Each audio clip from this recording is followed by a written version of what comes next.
À une douzaine de kilomètres de la République centrafricaine, sur une colline surplombant la forêt vierge, s'élèvent les ruines de Kawele, autrefois résidence principale de Mobutu Sese Seko, Agbadolit. Un somptueux palais de 15 000 mètres carrés surnommé le Versailles de la jungle. Aujourd'hui, parmi les décombres, les collaborateurs du maréchal se souviennent d'un endroit luxueux et irréel. C'était en marbre, vraiment en marbre, et ça brillait aussi, c'était très glissant là. Les vestiges de cette époque faste laissent aujourd'hui à peine deviner les différentes pièces du palais, comme la suite de Mobutu où le lit télécommandé était placé sur une croix gravée dans la roche. Il sort trop tôt, il dort légèrement tard. 5h30, 6h, il était déjà debout.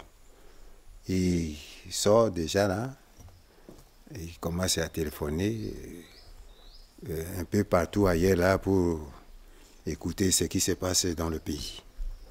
Je suis très écœuré parce que connaissant comment cette résistance était et aujourd'hui, mais ça fait mal au cœur. C'était un palais somptueux, digne d'un très grand chef de l'État, de ce grand Zaïre à l'époque. Porte en acajou, mur en marbre ou encore lustre de cristal, Mobutu ne s'interdisait aucune folie et recevait ici les chefs d'État du monde entier. Baudouin était là, Chirac était venu, Mitterrand aussi était venu aussi. Ici, là, c'était la piscine, puis il y avait des jets d'eau. Mais s'il y a une fête, là, les gens se mettent tout autour pour le manger. Si c'était le soir, c'est beau à voir. Au mois de mai 1997, l'Alliance des forces démocratiques pour la libération du Congo, menée par le dissident Laurent-Désiré Kabila, prend le pouvoir et provoque la chute du léopard du Zaïre. La résidence de Kawele est alors pillée et partiellement détruite. J'étais là, il y avait déjà la fusillade. Les militaires ne tiraient pas à bout portant contre les gens. Ils tiraient pour faire les papiers, puis ils vont dans les pillages et tout ça. Bon, après, ils sont partis. Le papa maréchal était parti. C'était un pouvoir qui finissait et il était malade.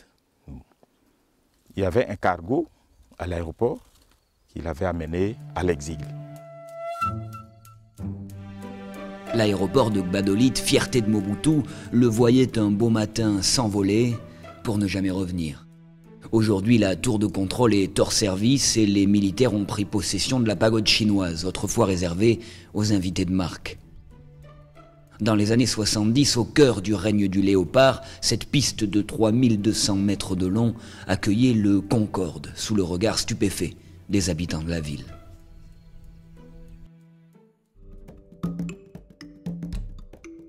En 1967, Gbadolite est un hameau fait de cases en terre cuite.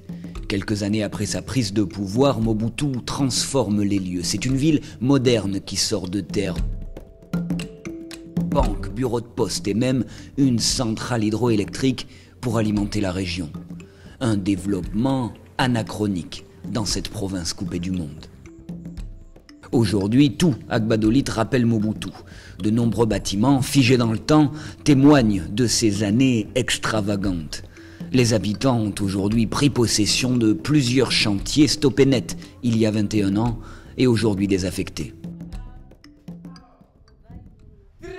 Destiné à accueillir la direction de la Régie des eaux, ce bâtiment est devenu une école où les élèves étudient dans un cadre hors du commun. Certains établissements ont échappé au pillage, comme l'hôtel de luxe Nzekele. À l'époque où le maréchal était ici, il y a eu 3 bars ici. Il y a le bar piscine qui est de l'autre côté. Ici, c'est le bar bleu. Les gens venaient de partout. Il y a même des gens qui quittaient Kinshasa. Ils venaient boire, ils venaient manger. Donc, il y a eu un engouillement ici. Nous sommes présentement au bar rouge. Ici, c'est le bar qui est vraiment réputé à l'époque où le pauvre maréchal lui-même était ici. Comme c'est un président, il ne pouvait pas rester planté longtemps. Il s'amuse pendant 15 ou 20 minutes et comme ça, il rentre. Mais l'effervescence et les nuits de fête ne sont qu'un lointain souvenir. Il n'y a plus d'électricité pour garder la bière fraîche et plus de clients pour la consommer. En 1988, Mobutu avait tenu à faire construire une usine de soda. Équipée pour produire 80 000 casiers par mois, elle avait dû se limiter à la moitié devant la faiblesse du pouvoir d'achat local. Après 9 ans de production, tout s'arrêta, mais le personnel, toujours en activité, attend patiemment l'arrivée d'un repreneur depuis 21 ans. L'usine a été créée à l'initiative du maréchal Mobutu. Il était l'actionnaire principal qui avait donné la vie à cette ville ici que vous voyez ici, Gbadolite. Il avait fait ça, donc ce n'était pas pour gagner un gain de cause comme ça. Il avait fait ça, n'est-ce pas, donc pour faciliter à ce que la population d'ici puisse aussi avoir d'emploi.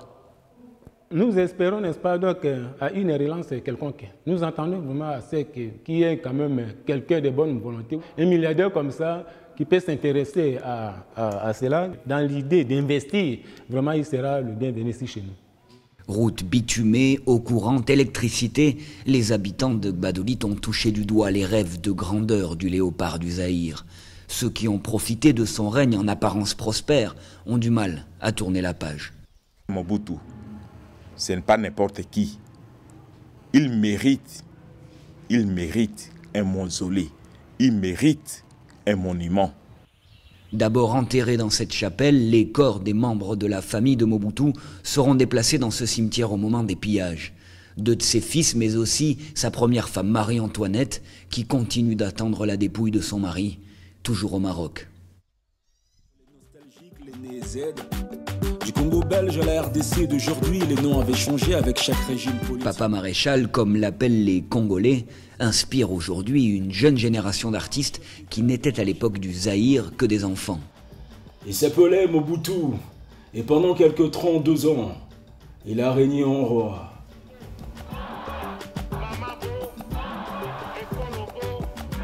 Coiffé d'une toque en peau de léopard, il corrigeait sa vue par tes vers. C'est à ça que ça sert la mémoire collective, le devoir des mémoires. On doit tirer des leçons. Regardez le présent en se servant du passé. Le charisme de Mobutu, la façon dont il s'affichait, son personnage mythique et tout, ça faisait qu'on ressentait une certaine fierté. Mais ça s'est évaporé avec le temps aussi. Je crois que Mobutu était encore là, que déjà cette dignité partait. Kinshasa, la bouillonnante capitale congolaise, a elle aussi fait peau neuve sous Mobutu. En tout cas, en apparence, jugée trop coloniale, Léopoldville la Belge devient Kinshasa, vitrine du nouveau Zaïre, Kin la Belle. Le dictateur construit alors des bâtiments à la hauteur de son royaume, l'imposant palais du peuple, siège du Parlement, mais aussi l'échangeur de Limété, cette tour de 210 mètres de haut, visible depuis toute la ville. L'historien Kambayi Boachia, ministre honoraire de l'enseignement supérieur sous Mobutu, se rend ici pour la première fois depuis les années 90. C'est une démesure extraordinaire. Mobutu, de sa façon d'être, avait un esprit de grandeur énorme. C'est un homme mystique. Il a voulu sacraliser. Sacralisant cette tour, on sacralise en même temps le Zaïre, son Zaïre. Au dernier étage, un restaurant de luxe était censé avoir vue sur la capitale, mais la construction de l'édifice n'a jamais été achevée. Le professeur Boachia se dit aujourd'hui historien des mentalités. Mobutu voulait donner aux Congolais, au cœur de l'Afrique, l'idée que vous êtes vous-même, vous ne devez plus être colonisé, vous n'êtes pas de blancs. Il a mobilisé l'ensemble des Congolais pour être distingués de tous les autres. Alors ils doivent avoir leur tenue. Costume. Abat, nous négligeons le costume. C'est ça, abat. Abat le colonialisme. Abat ceci, abat cela, voilà. Abat Kos. Et vous voyez, ce modèle, c'est le modèle Mao. Mao Tse-tung. Ça, c'est le col Mao. Vous voyez, manche longue, et ça, Mobutu adorait. Il aimait réellement ça. Et aujourd'hui, quand vous portez ça à Kinshasa, on vous regarde, voici autant de temps après, on dit, oh, mais il est élégant ce monsieur. Ça, c'était Mobutiste. Vous voyez, c'est excellent ça. Mais derrière la façade reluisante, Mobutu entraîne le pays vers sa perte. L'authenticité ne vaut que pour le peuple. Lui, souverain absolu, achète, mange et vit européen. Il regarde le peuple de haut et s'éloigne de la réalité. À Kinshasa comme ailleurs, les voix dissidentes sont méthodiquement éteintes, les opposants torturés et assassinés. En 1966, 8 mois après son accession au pouvoir, Mobutu ordonne la pendaison dans ce stade de 4 hommes politiques soi-disant coupables de complot contre le pays. Le peuple est prévenu. Durant son règne, les manifestations seront régulièrement réprimées, parfois dans le sang. Arrivé à ce niveau-ci, il a donné l'ordre de tirer à bout portant. Un ami à nous qui s'appelait Mwamba, qui était la première victime. Dès qu'il est tombé, on s'est rendu compte que les choses devenaient graves. Alors, nous sommes dispersés et encouragés par cette dispersion, les militaires ont continué à tirer vraiment en désordre et il y a eu 17 morts sur place. Les étudiants manifestaient contre la suppression d'un repas au restaurant universitaire, symbole d'un Zaïre qui devait se serrer la ceinture. Il a été bon quand il a pris le pouvoir. À partir de 69 jusqu'à quand il est parti, vraiment c'était la catastrophe. Comme il sentait qu'on ne voulait plus de lui, bon, il faisait n'importe quoi. Aujourd'hui, dans un pays sans repère, au cœur d'une crise politique, certains se revendiquent de Mobutu. Dans la première maison du maréchal à Kinshasa, l'Union des démocrates mobutistes veut raviver la flamme. Le père de la démocratie, c'est le maréchal Mobutu. 1990, c'est lui qui avait démocratisé le pays en laissant libre cours à un pluralisme politique.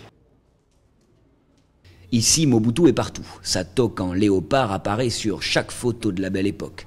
Leaders politiques et religieux venaient alors du monde entier pour rencontrer le léopard. Mobutu savait les charmer. Il a longtemps inspiré confiance avant de franchir la ligne rouge. La loi d'intérêt obligeant, on a commencé à le relâcher.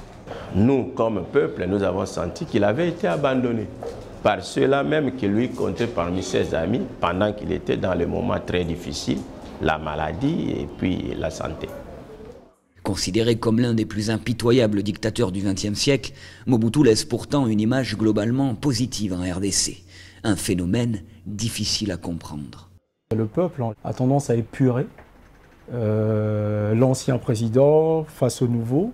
Et quand celui qui est là va partir, le prochain qui vient va faire idéaliser, épurer celui qui était avant lui. L'élection présidentielle doit se tenir fin décembre 2018 en République démocratique du Congo. Les derniers meetings avant le scrutin sont l'occasion pour les nostalgiques de donner de la voix. Peuple libre, nous sommes les Aïrois. Le géant d'Afrique centrale pourrait tenir enfin un scrutin apaisé et donner une chance à l'alternance. En attendant, le spectre de Mobutu continue de planer sur la RDC.